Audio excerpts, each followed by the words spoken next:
Hoje nós vamos fazer a reflexão do Evangelho segundo o Espiritismo, no capítulo 13, intitulado Não saiba a vossa mão esquerda o que dê a vossa mão direita. Vamos conversar hoje e refletir sobre o título Fazer o bem sem ostentação. E a gente já começa a pensar nas nossas redes sociais, em como nós temos agido, né?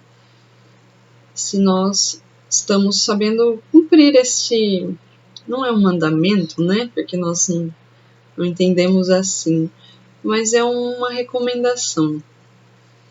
Então vamos ver aqui o Evangelho de Mateus. Está escrito assim: Tende cuidado em não praticar as boas obras diante dos homens, para serem vistas, pois do contrário não recebereis recompensa de vosso Pai, que está nos céus. Aqui a gente já começa a refletir sobre algumas coisas.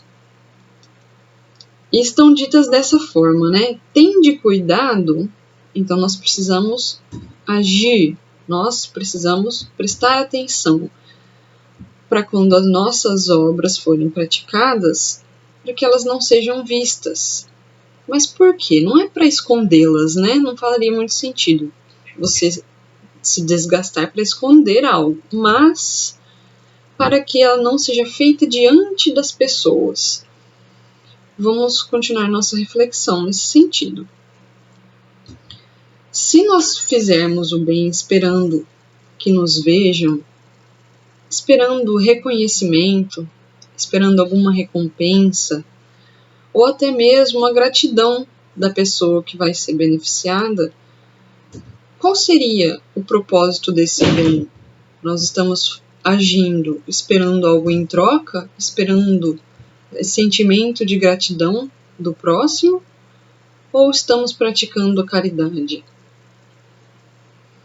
E aí, voltando lá para o Evangelho, ele fala assim: se não tivermos esse cuidado, não receberemos a recompensa de vosso Pai que está nos céus. Então a nossa recompensa está nos céus.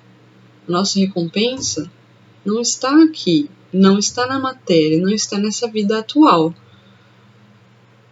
Então, quem faz o bem esperando algo em troca, nessa vida material, esperando uma recompensa, esperando uma gratidão, esperando coisas boas advindas ali de mídias sociais, essa pessoa, se nós agirmos assim, nós perdemos a noção da vida eterna, porque nossa atitude se é pequena nessa vida material passageira. A gente passa a agir como alguém que espera algo em troca, como uma moeda de troca, como se essa caridade que nós estamos fazendo não fosse caridade mesmo, fosse somente uma moeda de troca. Então passa a ser uma atitude normal e não a caridade. Então, nessa reflexão, a gente continua pensando, né? Qual o real significado, então, do que, quando ele diz não saiba a mão esquerda o que dê a mão direita? É uma figura, né? Uma maneira de se atingir um significado mais amplo, porque uma mão não pode saber algo, né? Então eu entendo que quando nós agimos dessa maneira, da maneira como a gente está refletindo, né, sem esperar a recompensa, nós vamos depositar nossa fé na vida futura, na recompensa do Pai que está nos céus. E voltando aqui ao raciocínio, né, eu tinha dito assim, o que significa a frase, né, não saiba a mão esquerda o que dá a mão direita. Aí a gente tem aqui, no próprio Evangelho segundo o Espiritismo, ele explica um pouquinho aqui. Ele fala assim pra gente: em fazer o bem sem ostentação há grande mérito. Então, a ostentação seria a mão esquerda saber da mão direita, né? Então, ele fala assim: ainda mais meritório é ocultar a mão que dá. Constitui marca incontestável de grande superioridade moral, porquanto para encarar as coisas de mais alto do que o faz o vulgo, mister se torna abstrair da vida presente e identificar-se com a vida futura. Então é toda essa nossa reflexão, né, das atitudes, tendo em mente sempre a vida futura, tendo em mente sempre as recompensas do alto, que por enquanto nós não sabemos medir. Aí a gente vai lá buscar mais coisas, né? Mais entendimentos sobre essa passagem do Evangelho e sobre esse tema de escondermos, né? De não ostentarmos o bem que nós fazemos. E lá no Livro dos Espíritos, na questão 888, o Kardec pergunta aos espíritos sobre a esmola. E a esmola, assim, no sentido de oferecer dinheiro, né, de dar dinheiro a quem pede. Mas os espíritos entendem aquela pergunta e dão um sentido mais amplo, que é o sentido da caridade também. E a resposta deles é assim: uma sociedade que se baseie na lei de Deus e na justiça deve prover a vida do fraco sem que ele seja humilhado, pois muitas vezes a esmola tem esse caráter, né, de quem é o pedinte da esmola se sente humilhado, né, está em uma situação bem vulnerável, bem difícil. Então os espíritos nos aconselham a que isso não seja feito de maneira a expor essa pessoa, né, a expor esse irmão que precisa, essa irmã que está em necessidade, para que ela não seja humilhada. E aprofundando um pouco mais essa ideia, na questão 888A, os espíritos nos deixam mais recado. Na verdade, São Vicente, né? Ele nos deixa um recado maior. Ele fala assim: o homem de bem, que compreende a caridade segundo Jesus, vai ao encontro do infeliz, sem esperar que lhe estenda a mão. E ele continua explicando, né? Um serviço prestado com delicadeza tem duplo valor, mas a arrogância não comove o coração. E finaliza assim: lembrai-vos de que a ostentação, aos olhos de Deus, tira o mérito do benefício. Dá uma lição lá do Livro dos Espíritos. O que ele nos diz? Um serviço prestado com delicadeza tem duplo valor, e a arrogância não comove o coração. Então não nos basta fazer o bem por fazer o bem. Nós temos que agir delicadamente, nós temos que agir pensando no próximo, pensando em como essa pessoa vai receber esse ato de caridade. E dessa maneira, ele nos deixa assim, já vai nos dando uma direção a seguir. Muitas vezes nós temos um certo melindre de agir, ficamos receosos pensando se quem vai receber uma doação vai entender, né, não vai se sentir mal por estar precisando, por ter necessidades, não vai achar que está atrapalhando, né? E é nosso dever como espírita seguir esses ensinamentos, esses conselhos, para que nós possamos agir de verdade como espíritas, para que nós possamos agir de verdade no Evangelho do Cristo, né? Possamos ser cristãos, porque não nos basta fazer o bem, nós temos que colocar o nosso coração, colocar a nossa intenção no que nós vamos fazer. E para isso, um ato de caridade, ele não pode estar ostensivo, não pode estar de maneira a demonstrar, olha, aqui estou fazendo a caridade, olhem meus irmãos, sou caridoso, né? O que é realmente o ato de caridade é aquele cuidado que a gente tem, é aquele amor que a gente tem ao próximo, para que essa pessoa se sinta acolhida, para que ela não se sinta um fardo, um peso, né? Para quem possa fazer a caridade.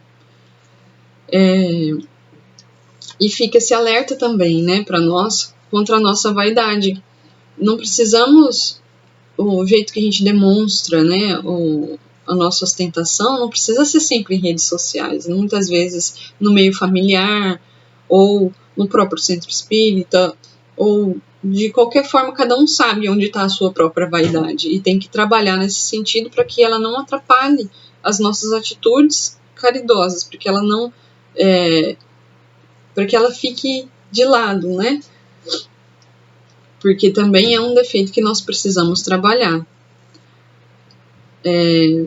Então, continuando aqui a nossa reflexão, eu entendo que quando nós fazemos um ato de caridade, a nossa intenção tem que ser pura, o nosso coração e a nossa fé tem que estar inteiros nesse ato que nós fazemos, porque não há mérito, né, em praticar algo esperando algo em troca. Pois, voltando lá àquela reflexão inicial, se nós tomamos uma atitude esperando que nos seja dado algo em troca, não é mais um ato de caridade, né? Ela se resume a uma troca de favores, nem que seja a mera gratidão, porque nós não sabemos como aquela pessoa que vai receber um bem, que vai receber que vai ser o objeto, né, da nossa caridade, a pessoa que vai poder receber isso, a gente não sabe como é a vida dessa pessoa, então como nós vamos exigir algo em troca? Muitas vezes nós que estamos sendo os beneficiados, quem age que está sendo o real beneficiado da atitude de caridade, né?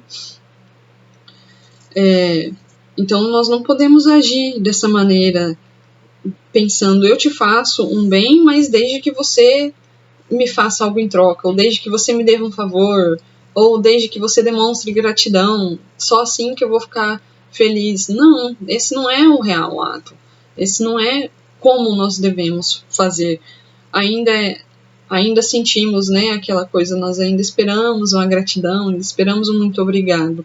Mas é um passo a crescer aí, é algo para nós refletirmos e nos aperfeiçoar. Não esperar, não querer essa resposta, né? Não esperar essa resposta aqui nessa vida, e sim tendo sempre em mente a vida eterna, sempre em mente o que nos será dado em troca, na realidade, será esse reino de Deus dentro de nós, essa paz que nós vamos encontrar, tanto aqui no mundo, encarnados como desencarnados. Então, na sequência, já finalizando aqui nosso breve reflexão sobre essa passagem do Evangelho, eu peço licença, né, para ler novamente 2 trechos que eu entendo assim que tocam bem fundo na nossa alma e que nos guiam, nos direcionam as atitudes, tanto quando nós nos deparamos com alguém pedindo dinheiro, ou quando nós nos deparamos com alguém precisando conversar, precisando de um ombro amigo. Nós precisamos ter essas coisas em mente, né? Então eu vou ler aqui o que Kardec nos deixa no Evangelho segundo o Espiritismo. Ele fala assim: a beneficência praticada sem ostentação tem duplo mérito. É o que a gente já tinha falado um pouquinho antes também. Além de ser caridade material, é caridade moral, visto que resguarda a suscetibilidade do beneficiado, faz-lhe aceitar o benefício sem que seu amor próprio se ressinta, e salvaguardando-lhe a dignidade, porquanto aceitar um serviço é coisa bem diversa de receber uma esmola.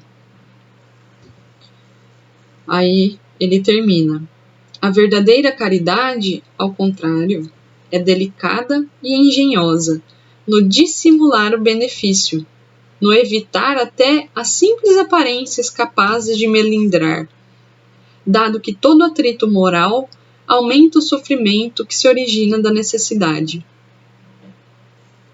Então, todo atrito moral aumenta o sofrimento que se origina da necessidade, como se não bastasse necessitarmos, né, sermos necessitados de ajuda.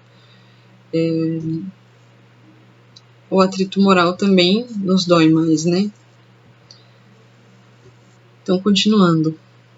A verdadeira caridade sabe encontrar palavras brandas e afáveis que colocam o beneficiado à vontade em presença do benfeitor, ao passo que a caridade orgulhosa o esmaga. A verdadeira generosidade adquire toda a sublimidade quando o benfeitor, invertendo os papéis, acha meios de figurar como beneficiado diante daquele a quem presta serviço. Eis o que significam estas palavras: não saiba a mão esquerda o que dá a direita. Então aqui, minhas queridas, meus queridos que me assistem agora, precisamos ser delicados, precisamos ser engenhosas em dissimular o benefício. Porque é essa a verdadeira caridade, é acolher, é fazer com que o próximo se sinta bem, é fazer com que nós possamos ser instrumentos do Cristo, no sentido de levar também alegria, de levar também conforto, né? Para que nenhum dos nossos irmãos se sinta um fardo e para que nós possamos ver que nós que estamos recebendo a real caridade, a misericórdia do Cristo, que nos põe em posição de poder ajudar, que nos põe em posição de poder replicar sua palavra, de poder levar um pouco de conforto ou um pouco de esperança em vários lugares, né? Onde nós trabalhamos, onde nós vivemos, nos nossos lares, ou na fila do pão, né? Quem sabe nós podemos aí levar um sorriso também para alguém que necessita de esperança. Era essa a reflexão que eu queria deixar para vocês. Eu agradeço muito a paciência de todos que tiveram para ouvir as minhas palavras, para ouvir minhas reflexões sobre o Evangelho, e que Jesus possa sempre nos abençoar, nos guiar, que a paz do Cristo esteja nos nossos lares, que a paz do Cristo esteja na nossa família, e que nós possamos caminhar sempre com Ele, com esperança, com fé e praticantes da real caridade. Que assim seja.